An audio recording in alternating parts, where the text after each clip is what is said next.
Hello, and welcome to the fifth episode of the Play Stamp Your Show.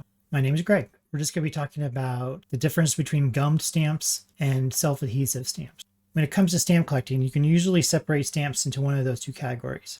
When it comes to collecting US stamps, there's about 3,700 lick and stick stamps and about 3,200 self-adhesive stamps. All they make now are self-adhesive stamps. So by the time like 2030 rolls around, give or take a couple years, there will be more issues of stamps, not necessarily quantity printed, just in terms of stamp designs and Scott numbers and whatnot. And you'll hear me and a lot of other stamp collectors use different synonyms for gum stamps or for self-adhesive stamps. For example, gum stamps we might call traditional stamps or old-fashioned, real stamps or true stamps, or lick and stick or water activated gum.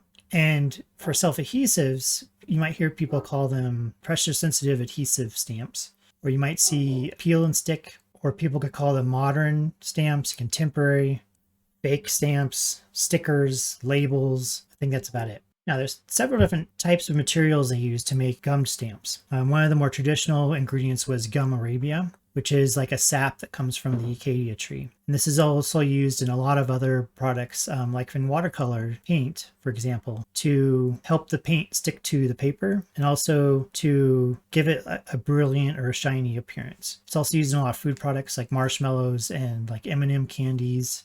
And it's harvested from trees similar to the way that maple syrup or natural rubber is. Another ingredient that was used to make water activated gum was gelatin. Now, I don't think this was used on very many US stamps, but if you don't know what gelatin is, it's basically a byproduct of animal parts like hooves and bones and from cows and horses and sheep and pigs. And if you ever watch an old-timey cartoon or movie when they talk about sending a horse to the glue factory, that's what they were usually talking about, I think. The third or more recent product that was used to make water activated gum was dextrin. Now, what dextrin is a byproduct of starchy foods like potatoes, corn, rice, or wheat. Here's a loaf of bread that I made recently. The darker, crunchier parts, like along the crust, that's where the dextrin comes from. I believe they would mix with the dextrin something called polyvinyl alcohol to make what we know as stamp glue. Now, when it comes to pressure sensitive adhesive, I had kind of a hard time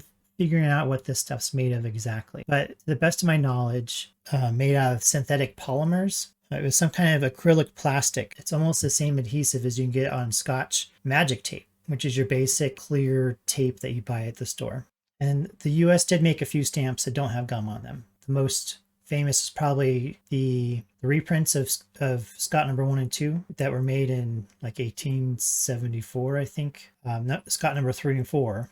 And those were printed without gum. And so were some early collector sheets, like the souvenir sheet. I don't remember if this is Scott's number 730 or 731 or 735, but I'll show a better picture of this. But this doesn't have gum on it. And someone had hinged this using a couple old-timey hinges to just a piece of cardstock. When it comes to value of stamps, there's a lot of emphasis put on the gum on the back. If you look at most auction listings, you'll see things that say like mint never hinged or mint hinge remnant, and both those can be abbreviated to MNH or MHR. It was common practice in the early days of stamp collecting to hinge all your stamps, including mint stamps. So your odds of getting a mint never hinged stamp are much less likely than finding one that is mint and hinged or mint and has sign of being hinged, like where the gum is disturbed. All that means by the gum being disturbed is like part of the gum is missing or damaged. Now, prices for really nice stamps like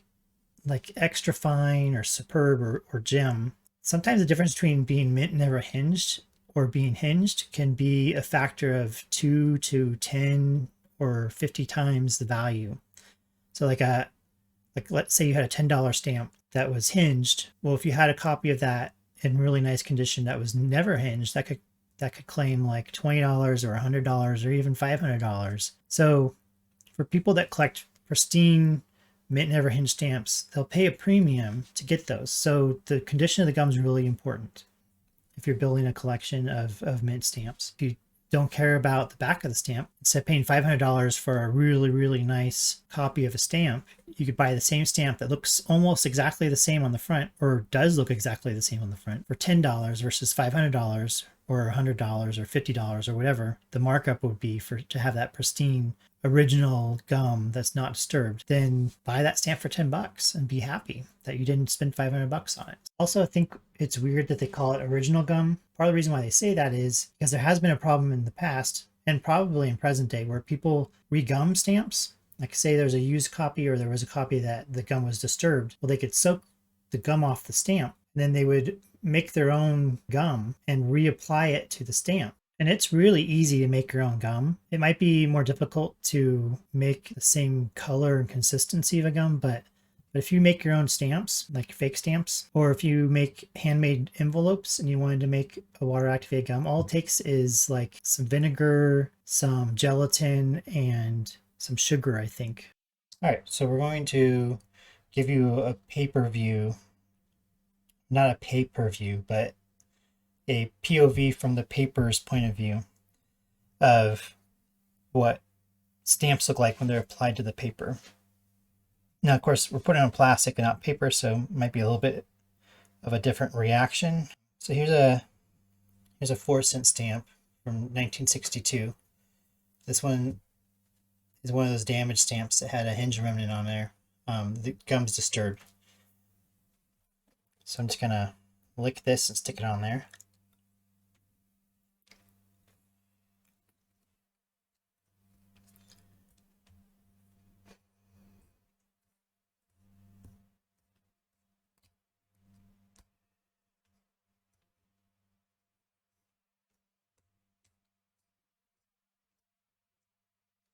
So I didn't lick the bottom very well, because that's where I was holding it with my fingers. So it didn't get as good of a whack there.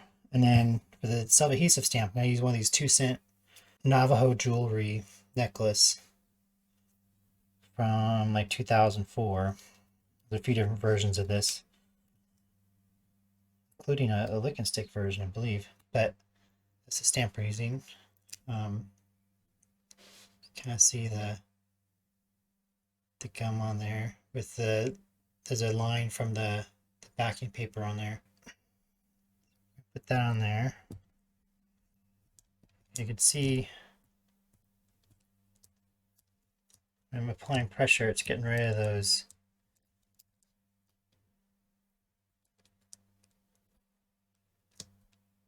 spots on there. All right, so that's a POV shot of the glue, I guess. So how do people collect gummed stamps? Well, if you're collecting mint gum stamps, because I can touch the back and it's not sticking to my finger or anything, I can take this and I could just put it into a stock book, or I could put it into a mount.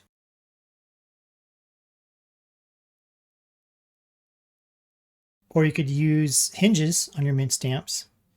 I would think in the modern day that's frowned upon. People still do that. Then that's up to you if you want to collect it that way. Or you could do what a lot of us did as kids when we first started stamp collecting, if we didn't have a mentor to teach us how to do it, and we would just lick the stamp and stick it into its place in the album. And you could do that too if you wanted to. It's kind of like Iron Man stamp collecting, I guess.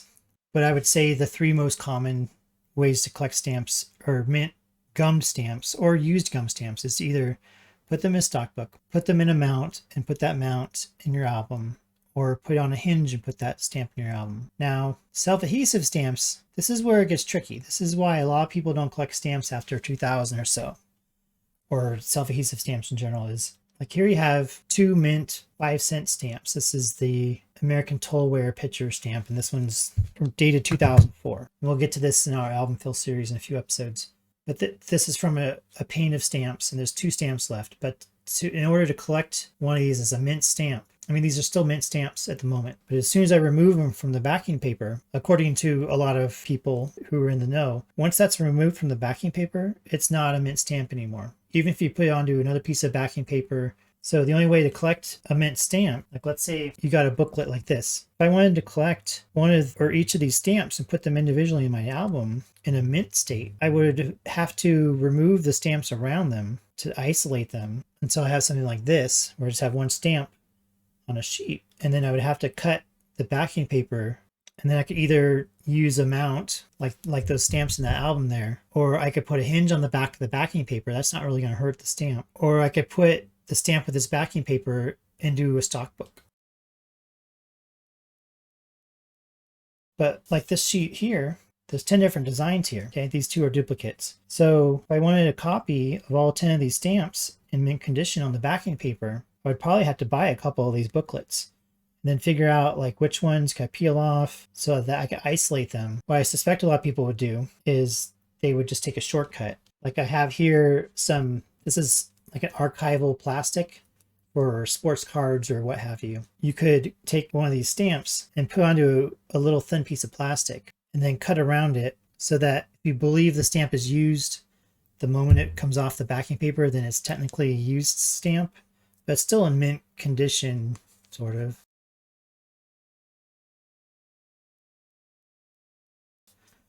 But that way you would be able to get all 10 designs out of this booklet without having to buy a couple copies of this booklet. Or you could slip the stamp onto a piece of black cardstock like this, and you could stick the stamp onto there and then cut around that. But then your stamp's stuck to a piece of paper. And then put it in a black lined stock book. And when it comes to used stamps, used gum stamps are really easy. If they're already off paper, then you could either hinge them, put them in mounts, or put them in the stock book. If they're on paper, all it takes is a minute or two in some water and it separates. Used self-adhesive stamps, it's a little different because depending on the stamp, they could be fairly difficult to get off. Now, a lot of times you have to use solvents, but like Bestane or heptane or N-hexane or like a citrus-based.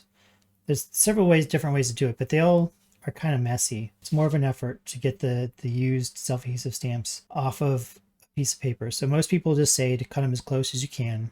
And one more note about gum stamps is, since they're based off of plant products, they do have calories in them, especially the ones based off of starch. Because if you know anything about starch, it's a high calorie food. But definitive stamps like this little guy from the series 1922, that gum is going to have about 5 or 6 calories on it. And a commemorative stamp, the larger ones, like this guy, the gum on the back of that stamp is going to be about 14 calories.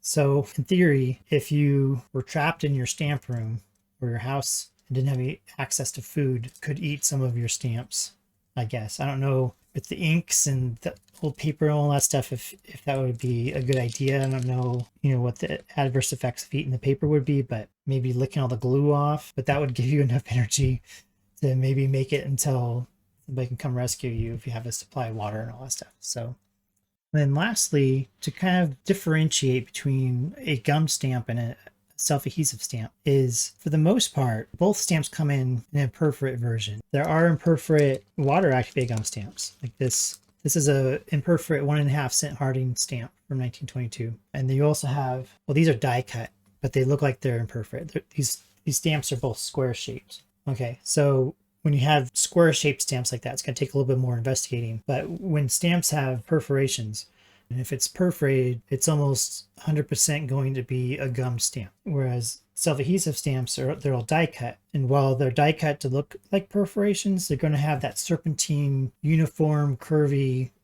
look to them. And that's usually pretty distinguishable between self-adhesive and gum stamps. Is just, you'll just see lots of fibers coming out of the points from the perforations. They look like little hairs. There's a lot of jagged edges, a lot of torn edges. Whereas self-adhesive stamps, they're going to have that straight serpentine look to them. But it's very uniform, very wavy, call it serpentine cut. So that's usually how you can tell the difference. And I think that's it for this episode. So please like and subscribe. Comment below if I missed something, or if you know what the stamp glue is made out of for the self-adhesives.